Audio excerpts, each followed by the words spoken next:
बिस्मिल्लाहिर्रहमानिर्रहीम। अस्सलाम वालेकुम नाज़रीन, आप यूट्यूब चैनल देख रहे हैं। मैं इमरान खान हूँ। कुछ गलत फहमियाँ दूर हो गई हैं और ये बहुत अच्छा हुआ। यानी हर चीज़ के अंदर कुछ ना कुछ फ़ायदा ज़रूर होता है। हर चीज़ के पॉजिटिव भी होते हैं, नेगेटिव भी होते हैं। जहाँ पे बहुत सारे लोग कह रहे हैं कि इम्पोर्टेड सरकार आई, पाकिस्तान के साथ गलत हो गया, लोड शेडिंग काबू नहीं आ रही, चीज़ों की कीमतें काबू नहीं आ रही। मिसाल के तौर पे मैं आपको एक ही खबर देता हूँ, बल्कि मेरे से शिकवा किया बहुत सारे दोस्तों ने कि पाकिस्तान का मीडिया इस खबर को क्यों नहीं उठा रहा। यूटिलिटी स्टोर पर घी और कुकिंग ऑयल की कीमतों में कई गुना इजाफा हो गया है। कई गुना इजाफा हो गया है। यानी 40 रुपए कीमत बढ़ाने वाले थे इमरान खान साहब के दौर में। मीडिया ने नाच नाच के घुंघरू तोड़ लिए थे और पाकिस्तान के मीडिया ने वो स्यापा किया था, वो पिट स्यापा किया था पाकिस्तान में कि उस वक्त की हुकूमत को वो फैसला वापस लेना पड़ा। इजाफा कितना हो रहा था? 40 रुपए का। अभी जो इजाफा हुआ है जरा उसको भी आप देखें।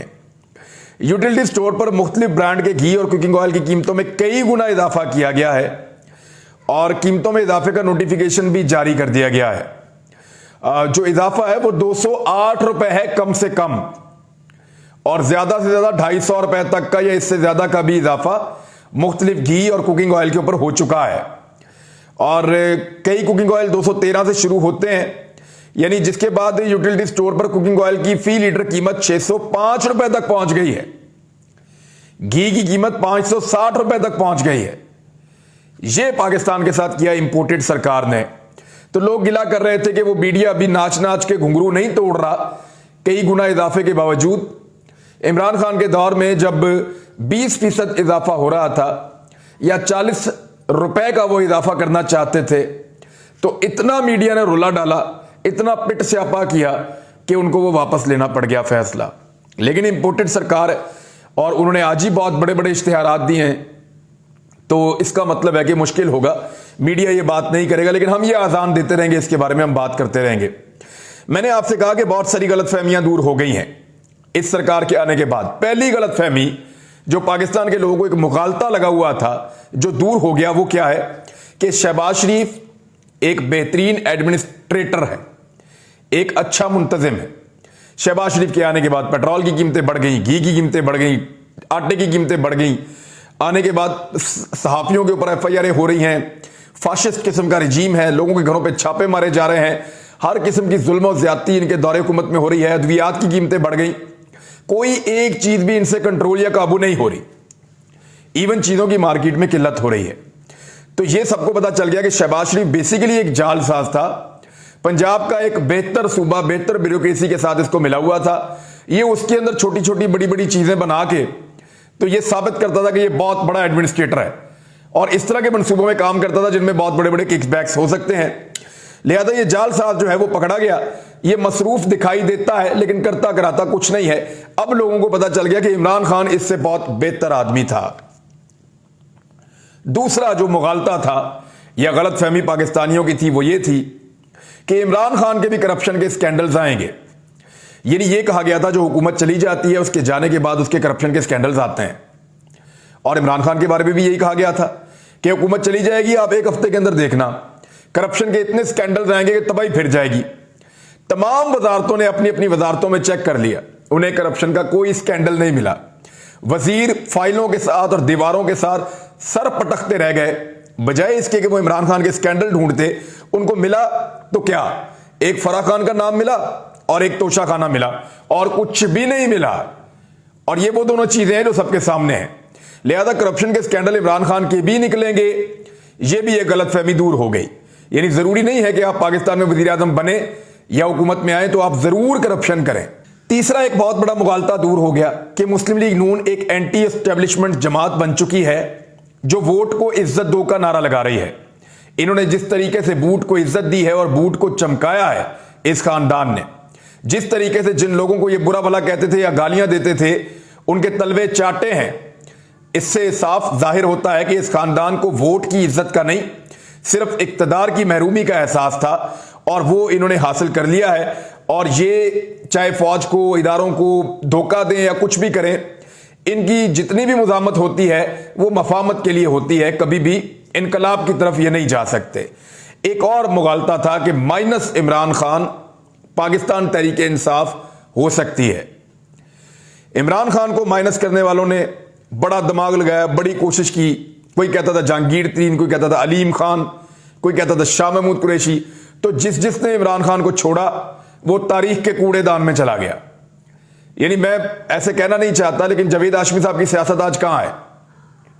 आज कहां है जहांगीर तरीन साहब की सियासत?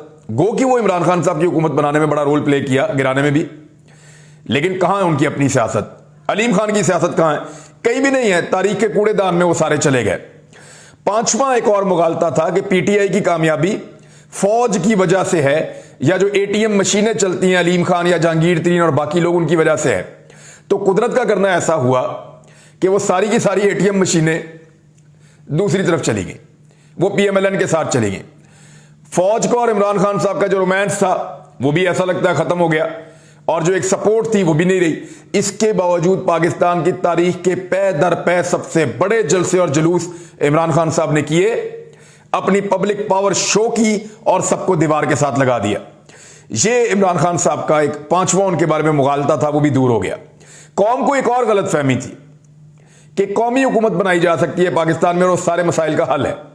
ये ज्यादातर हमारे रिटायर फौजी अफसरान या एस्टेब्लिशमेंट के जो लोग करीब होते हैं, हमारे सहाफी सौदे को बेचते थे। शेख रशीद भी कहते थे और लोग भी कहते थे कि जनाब एक कौमी हुकूमत बनेगी और सारे मुल्क के मसले हल हो जाएंगे। कौमी हुकूमत में यह होता है कि जरा जो ताकतवर हल्के हैं वो चीजों को कंट्रोल कर लेते हैं और आसान होता है मैनेज करना। तो पाकिस्तान में इस वक्त तकरीबन एक कौमी हुकूमत है, 15-16 जमातें मिलकर मुल्क को चला रही हैं। सिर्फ एक जमात पाकिस्तान तरीके इंसाफ को निकाल के बाकी सारी जमातें हुकूमत में और पाकिस्तान का बेड़ा गर्क करके रख दिया है। और सारे रोजाना की बुनियाद पे ये तस्लीम कर रहे हैं कि इमरान खान का दौरे हुकूमत बहुत अच्छा था। मिसाल देता हूं, अभी हाल ही में यह तस्लीम किया गया शहबाज शरीफ की हुकूमत में कि इमरान खान के दौर में तरक्की की शरह 6% थी, जो अयूब खान के दौर को तकरीबन उस तरह की चीजें हो रही थी। नंबर 2, मरियम औरंगजेब ने तस्लीम किया कि पेट्रोल बाकी दुनिया से ज्यादा सस्ता है पाकिस्तान में, बल्कि इमरान खान 60 रुपए तक सब्सिडी दे रहे थे पेट्रोलियम मसनूआत के ऊपर। बिलावल ने तस्लीम किया कि इमरान खान साहब का दौरा रूस बिल्कुल दुरुस्त कदम था और उन्होंने ठीक काम किया। मिफ्ता इस्माइल ने यह तस्लीम किया कि स्टेट बैंक बेचा नहीं गया बल्कि खुद मुख्तार हुआ है। पहले ये कहते बेच दिया, सौदा कर दिया, वापस आके वापस करेंगे, नहीं किया, तस्लीम किया खुद मुख्तार हुआ है। बिलावल ने आलमी कॉन्फ्रेंस में इमरान खान की जो कोरोना के ऊपर कारकर्दगी थी और जो स्मार्ट लॉकडाउन की पॉलिसी थी जिसपे वो यहां बैठ के वो उनका वजीर आला, उनके वालिद जरदारी या शहबाज शरीफ, बाकी सब लोग वो तनकीद करते थे, बिलावल ने इंटरनेशनली इस बात को तस्लीम किया और तारीफ की इमरान खान साहब की पॉलिसी की कोरोना के खिलाफ। ख्वाजा साद रफीक ने पार्लियामेंट को बताया कि 2018 के बाद पीआईए का खसारा कम हुआ है, जिसका खसारा लगातार बढ़ता जा रहा था। मिफ्ता इस्माइल ने ट्वीट करके बताया कि इमरान खान के दौर में जो महसूलात जमा हुए हैं या जो टैक्स कलेक्शन हुई है उसका एक नया रिकॉर्ड कायम कर दिया है पाकिस्तान ने, और साथ ही साथ यह भी माना कि इमरान खान का आईएमएफ का प्रोग्राम दुरुस्त था और उसी प्रोग्राम को हम आगे बढ़ाना चाहते हैं। यानी अब सारे के सारे लोग तस्लीम कर रहे हैं कि जो इमरान खान कर रहा था वो ठीक कर रहा था। ये गलतफहमियां दूर हो रही हैं। अब ये जो था कौमी हुकूमत मुल्क को चलाएगी, वो फार्मूला नाकाम हो गया, हर चीज में बर्बादी फिर गई है। अब आ जाए एक और कि जो पाकिस्तान का मेन स्ट्रीम मीडिया है, जैसे जियो, एक्सप्रेस, दुनिया, समा और बेशुमार आज, ARY, ये सारे ये किंग मेकर हैं। एक मुगालता था, ये भी पाकिस्तान में दूर होगी गलतफहमी। मेन स्ट्रीम मीडिया ने पूरी कोशिश की, पूरा जोर लगाया कि इमरान खान को गलत और इंपोर्टेड सरकार को सही साबित करे, लेकिन इसके बावजूद 90% मीडिया खिलाफ होने के बावजूद लोगों ने सोशल मीडिया की ताकत को इस्तेमाल किया और सेठों की मर्जी नहीं चली। सबने बड़ा जोर लगाकर देखा, एंकर्स ने जोर लगा के देखा, कहीं पे सेठ कार फरमा थे, कहीं पे एंकर्स मुदाखलत कर रहे थे, कहीं पे लोगों को खरीदा हुआ था, तो बहुत सारे तरीके से मैनेज किया जा रहा था। लेकिन इसके बावजूद साबित हुआ कि अब पाकिस्तान के मीडिया में वो दमखम नहीं रहा कि वो किंग मेकर के तौर पे सामने आ सके या जिसकी चाहे हुकूमत लाएं और जिसकी चाहे हुकूमत गिराएं। एक 8वीं गलतफहमी और दूर हो गई कि इमरान खान जो है वो इदारों की कठपुतली है। यह साबित कर दिया इमरान खान ने कि वो कठपुतली नहीं है। अगर वो कठपुतली होते तो उनकी हुकूमत जारी रहती। उन्होंने जो इख्तलाफात किए पाकिस्तान के लिए किए और उनकी वजह से उनकी हुकूमत खत्म हो गई। और अब पता चला कि इमरान खान से ज्यादा मुजामत किसी वजीर आजम ने की ही नहीं। और ये खुद आर्मी चीफ ने जब रिटायर फौजियों से बातचीत की उसमें उन्होंने फरमाया, और ये रिटायर फौजी जो है वो ये बात बाहर आके बता रहे थे, उन्होंने ये चीजें बाहर निकली हैं कि इमरान खान बात नहीं सुनता था, पैसे भी हम लेकर आते थे दूसरे मुल्कों में से, बहुत एरोगेंट है, बात नहीं सुनता। तो यानी ये कठपुतली वाला जो तासुर है वो खुद ही खत्म कर दिया। नौवां एक और गलतफहमी या मुगालता दूर हो गया। शरीफ बरादरान के जो मुसलमान ममालिक हैं उनके साथ बड़े बरादराना और बड़े अच्छे ताल्लुकात हैं, ये भी एक मुगालता था। और ये इंतहाई भोंडा मुगालता था। जिस जिस मुल्क में गए किसी ने एक टका इनको नहीं दिया। सऊदी अरब और यूएई कह रहे हैं कि पहले जाके आईएमएफ की शर्तें मानो, उनकी मिन्नतें करो, अमेरिका और आईएमएफ की सारी बातें मानो, उनकी बातें मानने के बाद जब वो आपको पैसे दे देंगे तो हम भी आपको दे देंगे। और जाती ताल्लुकात इस नौयत के हैं कि सऊदी अरब ने जो $3 अरब रखे हुए थे उनमें तोसी के लिए भी जो है वो पाकिस्तान के आर्मी चीफ को मुबैना तौर पर, क्योंकि रब्ता हुआ था, मुदाखलत करनी पड़ी है। और इस तरह इनकी इज्जत जो है वो बची है पाकिस्तान की, वरना इनके कोई जाती मरासम या ताल्लुकात तो दिखाई दिए नहीं। 10वीं जो गलत फहमी थी पाकिस्तानियों को कि मरियम नवाज एक मुअस्सर लीगी रहनुमा है। इमरान खान साहब और मरियम नवाज दोनों ये बात बार बार मरियम नवाज साबित करती हैं और इमरान खान साहब क्लेम करते हैं कि पाकिस्तान तहरीक इंसाफ का सबसे बड़ा असासा मरियम नवाज है, जो पाकिस्तान तहरीक इंसाफ के लिए बहुत फायदेमंद साबित होती हैं हर मौका के ऊपर। और लोग समझते थे कि वो मज़ामत की सियासत और ये और वो, तो मरियम नवाज की अपनी सियासत को भी डेड कर दिया है और आजकल वो बहुत गुस्से में दिखाई देती हैं जब भी मीडिया पे नजर आती हैं। 11वीं गलतफहमी ये थी कि फजलुर रहमान एक बड़े जीरक सियासतदान है, बहुत समझदार। फजलुर रहमान साहब ने अपनी आधी पार्टी भी खराब कर ली। खैबर पख्तूनख्वा में थोड़ा अर्सा पहले मुश्किल इलाकों में इलेक्शन जीता था और ये सारी हरकत करके एक तो बच्चों के आगे दलील होते रहे, यानी बिलावल भुट्टो जरदारी, मरियम नवाज बार बार वो शिकायतें भी लगाते थे, उनको प्रॉब्लम भी होता था और वो सारी प्रॉब्लम रिपोर्ट होती रही है। तो फजलुर रहमान साहब के साथ प्रॉब्लम ये हुआ कि उन्होंने अपनी पार्टी की मकबूलियत को खराब कर दिया। और हुआ ये कि अब खैबर पख्तूनख्वा में जो आखिरी इंतखाबात हुए हैं उनमें उनको इबरतनाक शिकस्त हुई है और अभी उनकी पार्टी बहुत डाउन जा रही है, बहुत परेशान है। 12वीं एक और गलत फहमी दूर हो गई कि इमरान खान के पास टीम नहीं है और नून लीग के पास बहुत अच्छी टीम है। तो नून लीग की टीम की आपने चेक कर लिया उनको, यानी इमरान खान की टीम बहुत बुरी, टीम बहुत बुरी, यही कहते थे ना। नून लीग की टीम आई है, पीपल्स पार्टी की टीम आई है, वजारतें उनके पास हैं, किसी एक वजारत में करप्शन निकाल के दिखाएं ना। पीटीआई ने बेहतरीन परफॉर्म किया है, ये नून लीग वाले तस्लीम कर रहे हैं, एक एक चीज, एक एक नुक्ता तस्लीम कर रहे हैं। लोड शेडिंग को कैसे उन्होंने काबू किया था, महंगे फ्यूल को कैसे उन्होंने कंट्रोल किया था, महंगाई को कैसे उन्होंने बंद करके रखा हुआ था, पब्लिक को कैसे उन्होंने फैसिलिटेट। ये इमरान खान की टीम है जिसने आलमी वबा एक आई कोरोना, उसको भी कंट्रोल किया और इस बीच में पाकिस्तान को बेहतरीन सियाहती मुल्क का स्टेटस भी दिलवाया। तो इमरान खान साहब की टीम साबित हो गया कि पीएमएलएन की टीम से बहुत बेहतर रही है। 13वीं एक और आपकी गलतफहमी है, वो भी दूर हो गई कि जो हमारे ताकतवर हल्के हैं इस मुल्क के अंदर या एस्टेब्लिशमेंट, उनकी हर असेसमेंट ठीक होती है या वो सब कुछ जानते हैं, उनको सब कुछ पता है। तो ऐसा नहीं हुआ, यहां पे बहुत कुछ उसके बरक्स हुआ है, आप बेहतर जानते हैं, इसकी डिटेल में मैं ज्यादा नहीं जाना चाहता। 14वीं एक और गलतफहमी दूर हुई कि पाकिस्तान की अदलिया मुकम्मल तौर पे आजाद और बड़े खुल के फैसले आ रहे हैं। इसके ऊपर सवालात पाकिस्तानियों ने उठाए। आम पाकिस्तानियों का यह कहना है कि उनको अब इस बात पे यकीन नहीं रहा कि पाकिस्तान की अदलिया के अंदर जो फैसले हैं वो बहुत इंडिपेंडेंटली होते हैं। ये आम पाकिस्तानियों की राय है, मैं ये राय आप तक पहुंचा रहा हूं और सोशल मीडिया पे ये राय भरी पड़ी है। लोगों का यह कहना है कि बहुत दबाव होता है अदलिया के ऊपर फैसले करने के हवाले से और पॉलिटिकल पार्टियां जोर डालती हैं, जलसे जुलूस करती हैं, इसमें मुख्तलिफ पॉलिटिकल पार्टियां हैं, इधर वाली भी उधर वाली भी, और बहुत प्रेशर क्रिएट करती हैं अदालतों के ऊपर और हर एक की अपनी अपनी तशरीह है इस मामले को लेकर। तो अदलिया की आज़ादी के ऊपर भी एक सवाल पैदा होता है।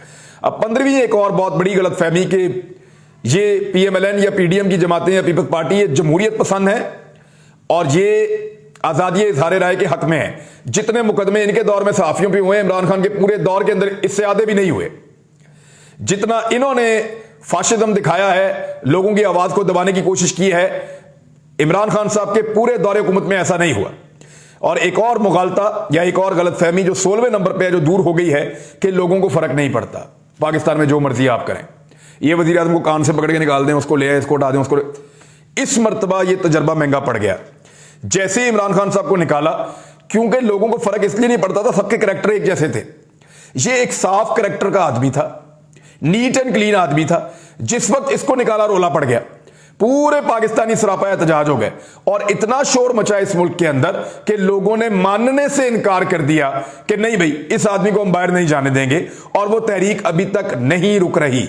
जाते जाते आपको बताऊं कि राणा सनाउल्लाह साहब ने धमकी लगा दी है कि दोबारा अगर इमरान खान ने लॉन्ग मार्च का ऐलान किया तो फिर गिरफ्तारियां होंगी, फिर रुकावटें लगाएंगे, और मैं देखूंगा इस मरतबा कैसे रुकावटें अबूर करते हैं। तो ये सुप्रीम कोर्ट ऑफ पाकिस्तान को इसका नोटिस लेना चाहिए। सुप्रीम कोर्ट ऑफ पाकिस्तान अहकामात अगर जारी करती है, क्योंकि इमरान खान साहब ने उसके साथ मशरूत कर दिया अपने लॉन्ग मार्च को, अगर तो सुप्रीम कोर्ट ऑफ पाकिस्तान उनको बगैर रुकावटों के इस्लामाबाद आने की इजाजत देती है तो एक अलग सिनेरियो होगा। लेकिन अगर उनको इजाजत नहीं मिलती और हुकूमत इसी हथकंडों पर रहती है तो फिर पाकिस्तान में इस मरतबा PMLN को हजारों अफराद को गिरफ्तार करना पड़ेगा, और जेल भरो तहरीक भी हो सकती है, हड़ताल भी हो सकती है, धरना भी हो सकता है, शहर शहर के अंदर लॉकडाउन भी हो सकता है, बहुत सारी चीजें हो सकती हैं। इमरान खान साहब ने कहा कि उनके पास मल्टीपल ऑप्शंस हैं। अब जमहूरियत का तकादा तो यह है कि हुकूमत उनको फ्री हैंड दे, वो आए आके इस्लामाबाद में, जैसे इमरान खान साहब उनको आने देते थे वैसे ही वो भी आने दें, और इमरान खान साहब को वैसे ही आगे सब कुछ अपना करने दें जैसे फजलुर रहमान साहब आगे करते थे। लेकिन हुकूमत डरी हुई है। अब तक के लिए इतना ही। अपना ख्याल रखें, अपने इस चैनल का भी। अल्लाह हाफिज।